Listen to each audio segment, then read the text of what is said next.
আজকে আপনাদের সাথে শীতের একটা মজার সবজি ভাজা শেয়ার করছি। হ্যালো এভরিওয়ান, আসসালামু আলাইকুম।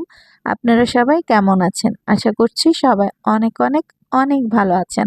আর সেটা হচ্ছে গিয়ে বেগুন। তার জন্য আমি একটা বেগুনকে ভালো করে সুন্দর করে কেটে তারপরে ধুয়ে নিয়ে এসেছি। আর এখানে নিয়ে এসেছি পরিমাণ মতো লবণ। এখন আমি কিন্তু লবণটা দিয়ে দিচ্ছি। আর সাথে দিয়ে দিচ্ছি পরিমাণ মতো একটু মরিচের গুঁড়া।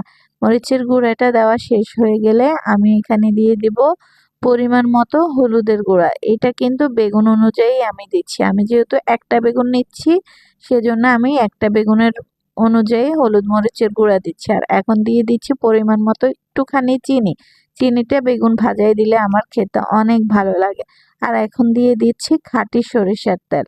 আর এইভাবে বেগুনটা মেখে যদি ভাজা করা হয় তাহলে বেগুন ভাজার খেতে কিন্তু অনেক মজা লাগে। আর এই সময়টাই শুধুমাত্র এই বড় বড় সুন্দর বেগুনগুলো পাওয়া যায়। শীতের সময় শুধুমাত্র এত সুন্দর সুন্দর বেগুনগুলো পাওয়া যায়।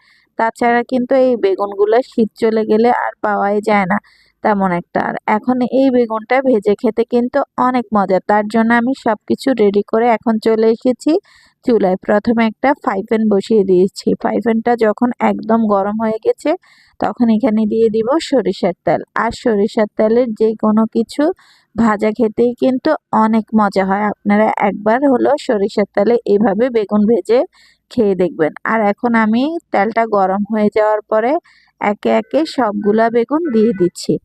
বেগুনগুলো দিয়ে কিন্তু আমি চুলাটা একটু কমিয়ে দিব। কমিয়ে দিয়ে হয়ে আসা পর্যন্ত এপিঠ ওপিঠ উল্টে আমি অপেক্ষা করে তারপরে বেগুনটাকে যখন দেখব যে লাল লাল করে ভাজা হয়ে গেছে তখন আমি নামিয়ে নেব। আর এই যে দেখেন এখন আমি পরিবেশন করে দিয়েছি। আর এইভাবে শীতের সময় বেগুন ভাজা কিন্তু অনেক মজা।